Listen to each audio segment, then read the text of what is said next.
Família é projeto de Deus, né? E nós estamos hoje aqui como família. E louvado e agradecido seja o nome do Senhor. E nessa noite eu vou ministrar a palavra do Senhor, porque é a palavra dele que traz para nós o alimento que nós necessitamos. E ele diz que nós não voltaremos para a nossa casa da maneira que nós entramos, porque a palavra dele vai fazer aquilo que está no coração dele. E quando falamos de família, desde o início, em Gênesis, o Senhor já tem um projeto. Ele diz que ele criou o homem e a mulher, a sua imagem e a sua semelhança. E ele disse para a mulher: olha, vocês dois, sejam fecundos, multipliquem a terra e dominem. Deus deu uma ordem. E é lindo que lá no Gênesis 1, 29, ele continua a falar. Então disse Deus: vejam, eu lhe dou as frutos, as sementes. Ele lhe dou as sementes, todas as plantas com semente em toda a terra, e toda a árvore frutífera, para que eles sirvam de alimento. E lá no Salmo 1 da Bíblia, Deus começa a falar para nós da importância de uma árvore plantada junto à margem de um rio. Ela vai dar fruto no seu tempo. Ele diz que as folhas dela não vão murchar e ela vai prosperar em tudo que faz. Em tudo que nós fizermos, se tivermos plantado como essa árvore, vamos prosperar. E aí nessa noite eu trago para nós a importância. Por que você está falando da árvore? Porque desde o início Deus cita a árvore para nós e ele diz assim: olha, essa árvore aqui você pode comer desse fruto, desse outro fruto, pode sentar, desse outro fruto vocês não comerão. Mas veja o cuidado que Deus tem conosco. Mas eu quero que você grave bem essa palavra em Gênesis 1, 28, do 29, quando ele diz que ele deu plantas com semente em toda a terra e todas as árvores frutíferas, para que eles sirvam de alimento. Guarde, porque a gente mais na frente a gente vai entender o que Deus está falando conosco. E veja o cuidado e o amor que Deus tem. Quando ele criou o homem e a mulher, ele já pensou o alimento que eles iriam ser sustentados. E quando falamos em árvore, nós vamos para a nossa árvore genealógica, a origem do nosso pai, nossa mãe, o pai do nosso pai, o pai da nossa mãe. Então é algo que nós, se formos buscar resposta, temos que fazer uma investigação, uma pesquisa sobre esse assunto. E nessa investigação nós vamos descobrir coisas através do passado. Em muitas descobertas seremos impactados. Coisas que jamais imaginamos, coisas existentes. E essa descoberta, nós vamos ver algo muito importante vai acontecer conosco, porque a minha reação vai revelar como está o meu coração. E nós vamos ver na palavra de Deus que houve uma pessoa que muito se impactou quando ele procurou saber da sua família, da sua descendência. E quando eu falo em família, eu não vou restringir apenas a nossa família sangue, nosso pai, nossa mãe, nosso parente mais próximo. Não. Quando eu e você, nós entramos na casa do Senhor, quando nós entramos para a família de Deus, essa árvore que está aqui, eu e você precisamos nos preocupar com ela. E quando a gente não se preocupa com ela, algo de errado está conosco. Viu quando eu disse que nós, quando pesquisarmos, saber algo sobre a nossa família, nosso coração vai mostrar como ele está. Eu estou indiferente, como eu estou diante dessa busca, dessa procura. Se estamos orando pela família, nós precisamos verdadeiramente entender o que está acontecendo com a nossa família, a nossa família de sangue e a nossa família aqui da igreja. E nós vamos ver uma pessoa em Neemias. Eu quero que você abra a palavra de Deus. Neemias 1. E a gente vai ver uma história desse reação de Neemias, o que trouxe para ele, para a sua descendência, para a sua família, e o que vai trazer para nós. E a Bíblia nos conta que Neemias, ele estava no mês de Quisleu, no 20º ano do reinado de Artaxerxes, e ele estava na fortaleza de Susa. E aí aconteceu que o irmão de Neemias, um dos irmãos dele, Anani, foi visitá-lo. E quando Neemias chega lá, né, o irmão de Neemias, Anani, chega, ele pergunta: olha, como é que está o povo? Aquele povo que não foram levados cativos, mas que ficaram em Jerusalém. Como eles estão? Aí o irmão de Neemias disse para ele: olha, o povo está lá em grande miséria. As portas estão queimadas, os muros foram derrubados, está uma grande miséria. E quando Neemias escuta essa história, Neemias tem um impacto muito grande. Ele ficou simplesmente arrasado com essa situação. Ele chorou 3 dias, ele se humilhou, ele jejuou e ele clamou ao Deus dos céus. O que aconteceu com a família de Deus? E Neemias, ele disse: olha, Senhor, eu tenho algo para te confessar. Eu pequei e a minha família pecou. Ele assumiu a responsabilidade, não só dele, mas de toda a sua família.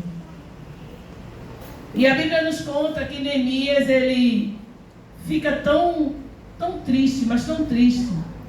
E ele clama tanto a Deus, ele diz: Deus, por favor, ouve a minha oração. Resgata o povo, o teu povo.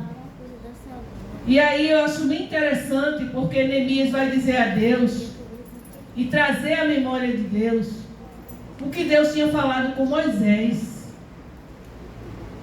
Olha, Deus, tu falasse algo para Moisés, teu servo, para que nós andássemos nos teus caminhos, para que nós te obedecêssemos. Mas nós nos corrompemos.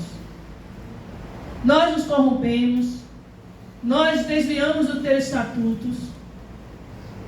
E você veja que o irmão de Neemias, ele deu a notícia a Neemias sem choro.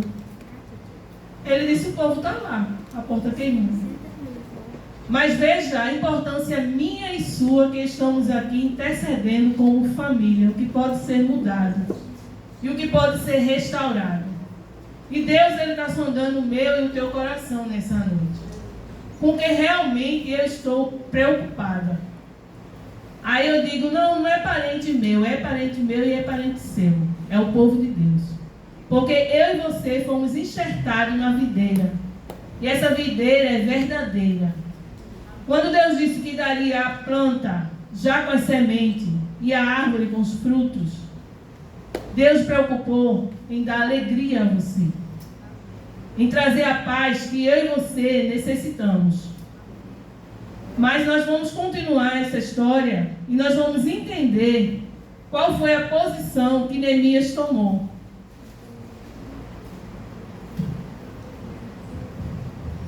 No capítulo no 2 de Neemias, diz assim a palavra de Deus: no mês de Nissan, no 20º ano do reinado do rei Artaxerxes, eu estava servindo vinho ao rei. Nunca eu tinha estado triste em sua presença. O rei me perguntou: por que está com o rosto tão triste? Você não parece doente. Deve estar profundamente angustiado. Fiquei com muito medo, mas respondi: que o rei viva para sempre. Como meu rosto não parecia triste. A cidade onde estão sepultados meus antepassados está em ruínas. As suas portas foram destruídas pelo fogo. que você deseja que eu faça? Perguntou o rei. Depois de orar ao Deus dos céus, respondi. Neemias, ele cita algo para nós que muitas vezes nós não fazemos e nós negligenciamos. Olha, Neemias, ele era o copeiro, ele provava o vinho ali do rei. E Neemias tinha que estar bem aparentado, ele não podia se apresentar de qualquer forma, o semblante dele tinha que estar sempre feliz, ele tinha que estar servindo ao rei, mas com a notícia do povo de Deus, com a notícia da sua família, da sua casa, da sua parentela, o semblante de Neemias, ele mudou.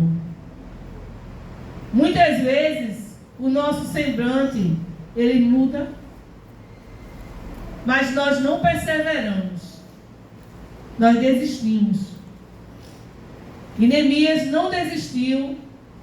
Ali ele poderia ter sido até morto, porque ele não poderia se mostrar para o rei de outra forma. Mas Neemias, ele diz: olha, rei, como é que eu vou estar com o rosto feliz? Tem algo acontecendo. E o rei imediatamente pergunta a Neemias: o que é que você quer que eu faça? Hoje o Rei dos Reis, Jesus, ele pergunta para mim e para você: o que é que você quer que ele faça? Mas aí é necessário, aí você diz: mas eu já estou orando, já estou clamando. Tá, Deus está ouvindo o seu louvor, o seu clamor, a sua angústia. Mas é necessário você fazer algo maior ainda. É necessário você se levantar e tomar uma posição diante de Deus. Neemias se levantou, Neemias tomou uma posição, Neemias enfrentou o rei, e Neemias disse: olha, rei, eu vou te pedir algo, eu vou te pedir uma carta, para que eu me apresente lá para onde eu vou agora, para que os governadores me deixem passar. Eu necessito. E o rei envia e dá essa carta a Neemias. Muitas vezes nós queremos ir de qualquer forma, de qualquer jeito. Queremos resolver da nossa maneira. E aí ele diz que não vai ser assim. Porque Deus, ele tem princípio. E quando se fala em família, Deus, ele é extremamente zeloso. E é bem interessante que quando Deus fala para nós sobre a árvore, sobre as árvores plantadas, Ele sempre diz para nós que tipo de alimento você deve comer. Que tipo de alimento nós estamos comendo. Que tipo de alimento sua família está comendo, está se alimentando. Porque Ele deixa bem claro logo no início. Ele diz: olha, essa árvore aqui você pode. Essa outra árvore aqui você não pode. Você vai conhecer o bem e o mal. E esse mal vai lhe trazer o quê? Seus muros vão cair. Suas portas vão estar queimadas. E se as suas portas estão abertas, elas estão totalmente vulneráveis. O inimigo pode entrar na sua casa e já está entrando e fazendo coisas que você nem imagina. E aí a gente ora pela família, a gente ora por nós, mas a gente muitas vezes negligencia os estatutos, os mandamentos de Deus. E aí começa a fazer exatamente o que Deus não agrada o coração dele. Começa a sua família a fazer algo que não está agradando o coração de Deus. Aí você diz: mas é na família do outro, não é na minha. Abre os seus olhos. E aí a gente tem visto muitas coisas acontecendo na família, né? Muitas coisas absurdas. E temos visto até pai com filha, irmão com irmã. Aí você diz: isso acontece? Acontece, está acontecendo diariamente.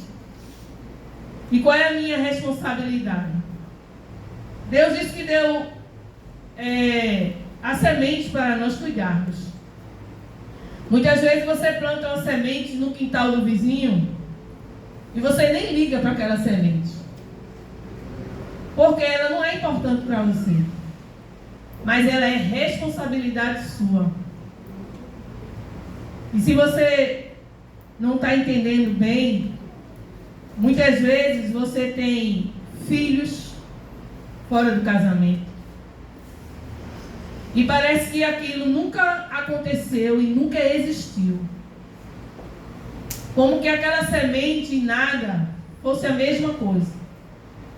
E Deus chama a minha atenção e a sua, que essas portas precisam ser restauradas. Que essas portas precisam ser erguidas. Elas precisam ser postas nos lugares para que você consiga o favor do Senhor. Assim como eu disse no início, que muitas vezes, como vamos fazer a história da nossa árvore genealógica, nós não choramos. Nada acontece. Mas, continuando o capítulo 2 de Neemias, no 4, quando o rei pergunta: o que você deseja que eu faça? E ele disse que depois de orar, o Deus do céu lhe respondeu. Ele disse: olha, se lhe parecer bem, e se o rei for favorável a mim, seu servo peço que me envie ajudar para reconstruir a cidade dos meus antepassados estão sepultados. O rei, com a rainha sentada ao seu lado, perguntou: quanto tempo você ficará ausente? Quando voltará? Respondi ao rei: quanto tempo ficaria ausente? E ele atendeu o meu pedido. Disse também: se lhe parecer bem, gostaria que o rei me desse cartas para levar aos governadores da província, a oeste do rio Eufrates, com instruções para que eles permitam que eu viaje em segurança por seus territórios até chegar a Judá. Peço ainda que o rei me dê uma carta para levar a Asaf, administrador da floresta real, com instruções para que me forneça madeira. Precisarei desse material para as vigas das portas da fortaleza, junto ao templo, para o muro da cidade e para a minha própria casa. Você ouviu? Para a minha própria casa. Eu e você necessitamos de todo esse material. O material é fornecido aqui, ó, na palavra de Deus, na fidelidade de Deus, no alimento que Ele tem nos dado. E é tão sério no reino espiritual, porque nós vivemos aqui, mas nós não somos daqui. A nossa guerra tem que ser vencida no reino espiritual. E eu necessito de todo esse material. Aí você diz: ah, mas eu já tenho material, eu já aceitei Jesus, eu vou no domingo para a igreja, eu faço tudo. Ainda falta muito para eu e você reconstruir os muros que estão caídos. E aí é muito sério quando a gente clama a Deus, mas eu e você precisamos clamar ao Senhor com direção. Ele continua dizendo que a própria casa dele precisava de material. O rei atendeu a seus pedidos, pois a bondosa mão de Deus estava sobre mim. Ele diz que foi aos governadores da província, a oeste do rio Eufrates, e lhe entreguei as cartas do rei. Além disso, o rei enviou oficiais do exército, cavaleiros para me protegerem. Mas quando Sanbalate, o Amorita, e Tobias, o oficial amonita, souberam da minha chegada, ficaram muito irritados, porque alguém veio promover o bem dos israelitas. Aí você está dizendo assim: ah, eu me levanto para orar e a luta parece que aumenta. Vai aumentar sim, porque você se levantou para fazer algo que é para Deus, não é para você só não. Você está servindo a um grande exército. E aqui deixa bem claro para nós que Ele não vai me deixar, nem a mim, nem a você, desamparado. Quando você clama, quando você diz, Deus, eu e a minha casa pecamos, Deus, eu e a minha casa necessitamos, Ele diz que Ele enviou um exército. Será que Deus já não enviou um exército para nós que começamos apenas uma campanha? Será que esse exército já está à nossa disposição? Pois tenha certeza que ele está. Mas aí, continuando, ele diz que o inimigo se levantou, ficou furioso com a tomada de decisão. E no 11 diz, assim que cheguei a Jerusalém, 3 dias depois, aí eu saí discretamente durante a noite, levando comigo uns poucos homens. Não havia contado a ninguém os planos para Jerusalém que Deus tinha colocado no meu coração. Olha a estratégia. Não levamos nenhum animal de carga, peso nenhum, além daquele que eu montava. Depois que escureceu, saí pela porta do vale. Olha quantas portas. Passei pelo poço do Chacal e fui até a porta do esterco para inspecionar o muro de Jerusalém, que tinha sido derrubado, as portas que haviam sido destruídas pelo fogo. Você viu que as portas elas foram destruídas pelo fogo. Em seguida, fui à porta da fonte. Quantas portas você já entrou para ver como é que está dentro da sua casa? Dentro de você mesmo. E aí ele diz que foi a fonte ao tanque do rei, mas por causa do entulho, não havia espaço para o animal passar. Tem ou não tem entulho para ser tirado? Se você passear por dentro da sua casa, por dentro de você, você vai encontrar alguns entulhos que está sendo impedido de ser restaurado. Por isso, embora ainda estivesse escuro, subi pelo vale de Cedron e inspecionei o muro ali, antes de voltar até de novo pela porta do vale. Vigilância. Os oficiais da cidade não sabiam onde eu tinha ido, nem o que estava fazendo, pois não havia contado meus planos a ninguém. Estratégia de Deus.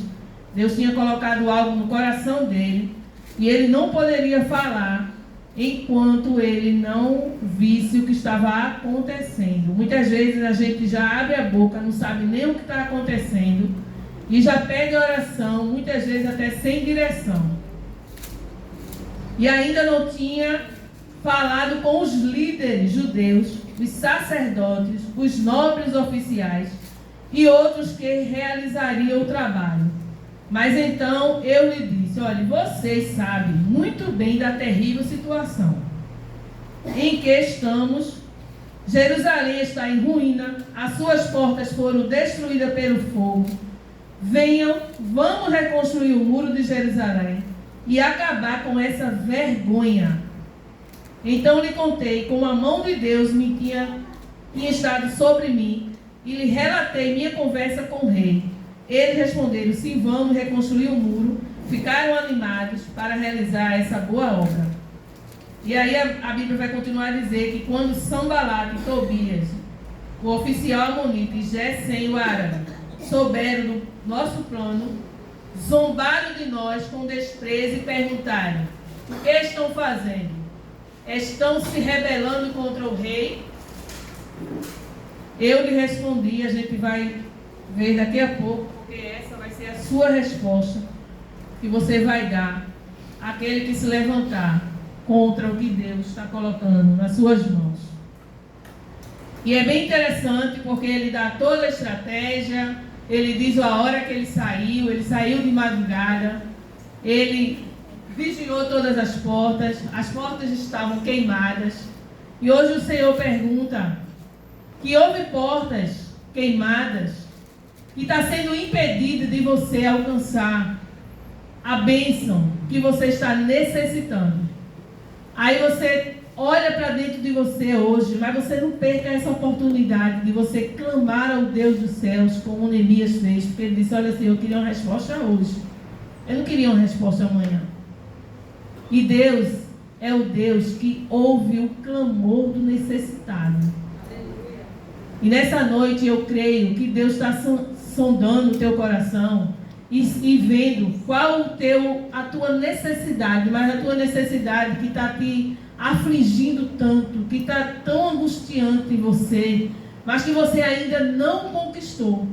Você já fez muitos propósitos diante de Deus, mas a cada dia Deus traz algo novo, armas necessárias, assim como Neemias pediu. Você viu que Neemias, ele não pediu apenas uma arma só, não, né? Ele não pediu só, rei, deixa eu ir, não. Ele pediu vários acessórios, né? Vários instrumentos, vamos levar para o lado espiritual. O que é que nós estamos buscando mesmo, com toda a intensidade, com toda a força? Ele se rasgou, ele chorou, ele humilhou, ele clamou. Mas aí ele disse, agora é a hora de eu ir. E o Senhor está dizendo que essa é a hora de você chegar. Essa é a hora de você fazer. Essa é a hora de você clamar. Porque está bem pertinho da tua vitória chegar. Está bem pertinho de você alcançar o sobrenatural de Deus. Está bem pertinho do inimigo da tua alma, aquele que está afligindo a tua casa e a tua família, ele ser envergonhado. Porque ele disse para Neemias, olha, o que é que vocês estão fazendo aqui? Vocês se levantaram para reerguer esse muro, foi? Vocês não têm medo, né? Muitas vezes as pessoas que fizeram pactos, né? Muitas vezes tem medo de quebrar esse pacto, quebrar essa aliança, porque o inimigo está ameaçando, né? E aí a gente vai ouvir que Neemias vai dizer para ele, que você também vai dizer para ele nessa noite. E é uma resposta que tem que sair de dentro de você, com toda a certeza do que Deus pode fazer nessa noite. Eu não posso fazer, você com suas mãos não pode fazer. Neemias, com todo o privilégio que ele tinha de servir o rei, de estar ali na presença do rei, ele não poderia simplesmente chegar e eu vou fazer. Ele não poderia. Como eu e você também não podemos fazer de qualquer maneira. Aí você diz assim, e que portas eu preciso restaurar? Que portas eu preciso reedificar? Que porta eu preciso andar por ela e ver quantos entulhos está impedindo dessa bênção chegar? Essas portas estão na sua posição com Deus, na sua aliança com Deus. Você viu que quando Neemias orou, Neemias disse, olha Deus, eu estou trazendo a tua memória o que tu falaste com o teu servo Moisés. Lembra que o Senhor disse a Moisés, que se nós formos fiéis, o Senhor vai ser fiel conosco. Mas se nós formos infiéis, o Senhor também não vai ser fiel conosco. E hoje nós queremos ser fiel, Senhor. Nós queremos ter essa restituição, Senhor. Nós queremos testemunhar, Senhor. Nós queremos fazer, Senhor. Mas essa resposta tem que vir do seu coração. Tem que sair dessa posição de conforto. Neemias estava numa posição de conforto. Estava tudo bem com ele. Ele estava no palácio. Ele era bem vestido. Ele estava bem aprumado. Ele estava sorrindo.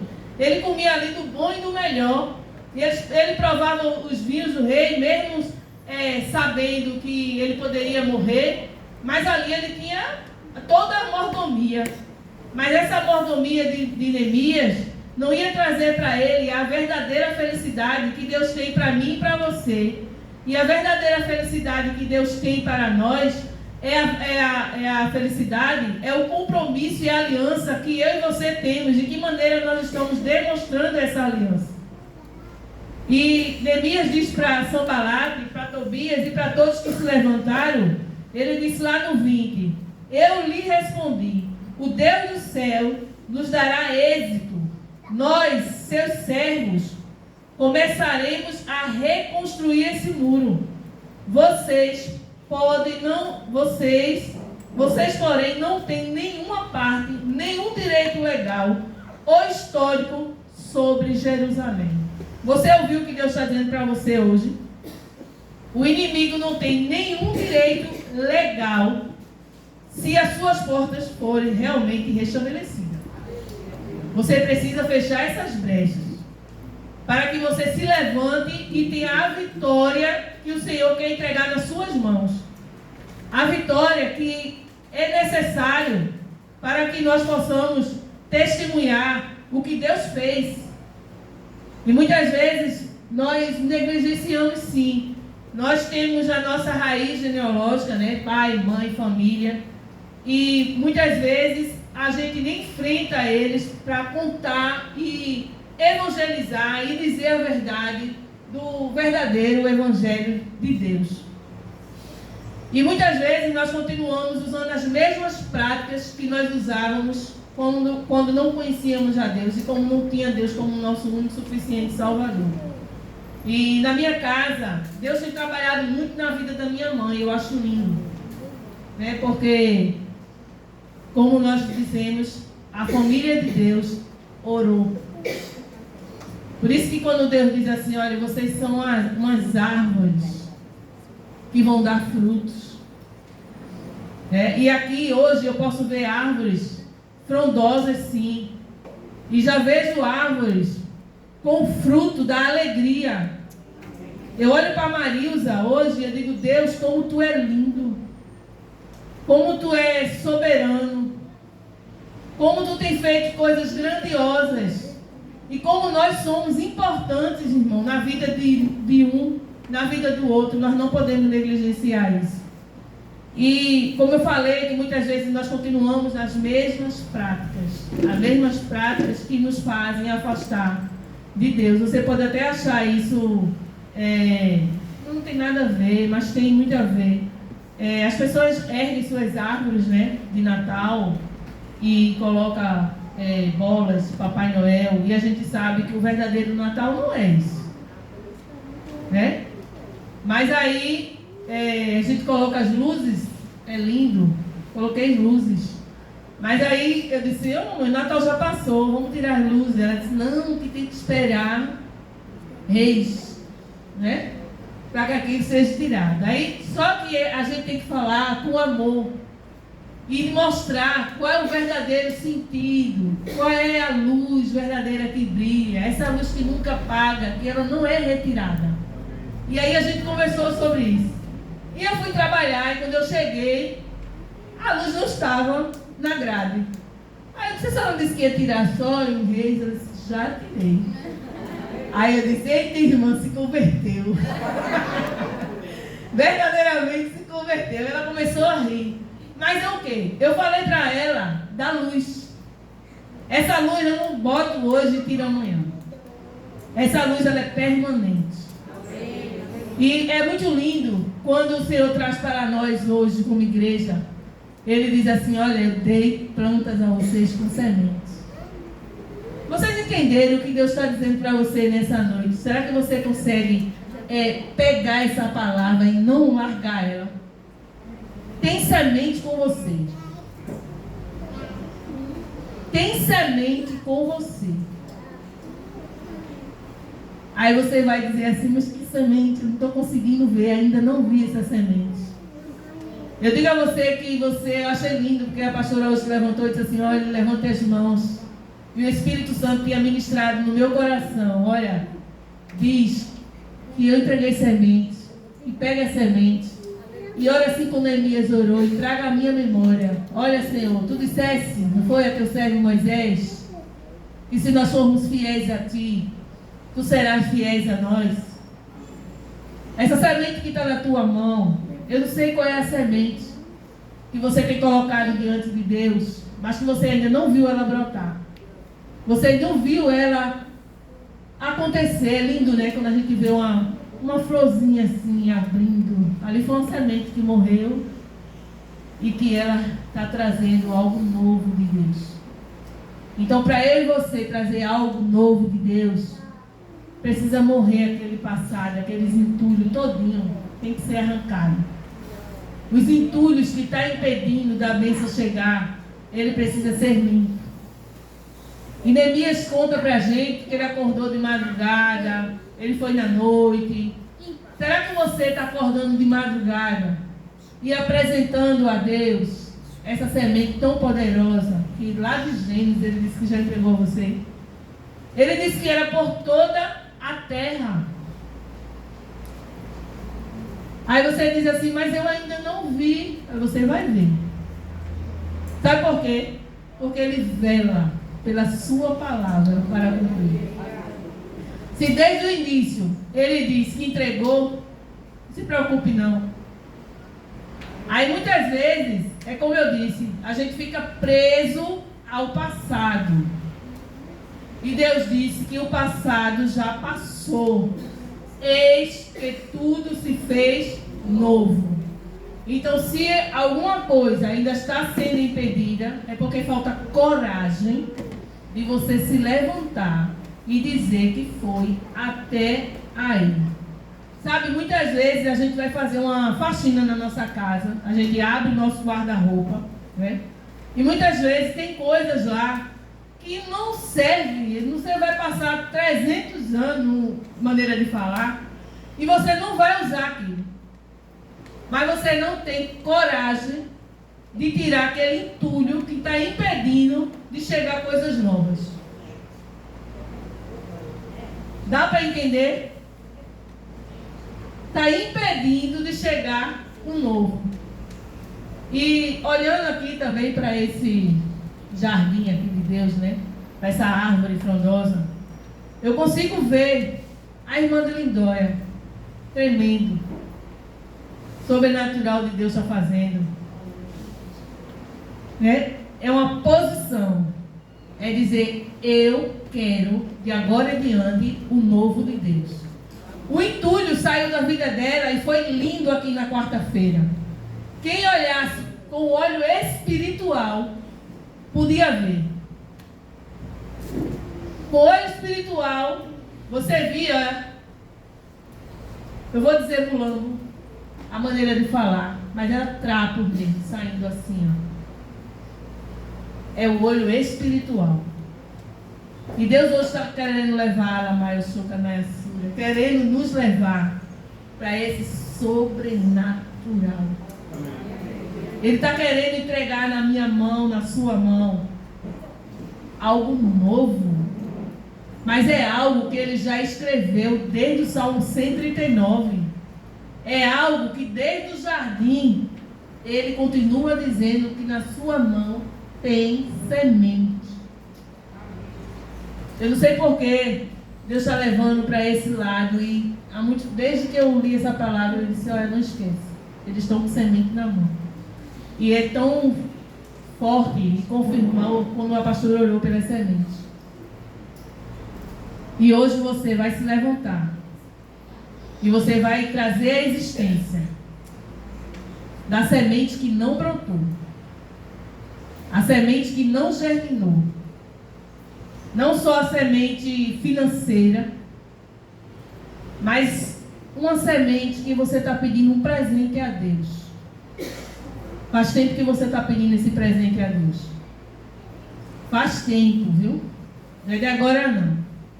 Você tem orado, você jejuou, você fez um propósito com Deus.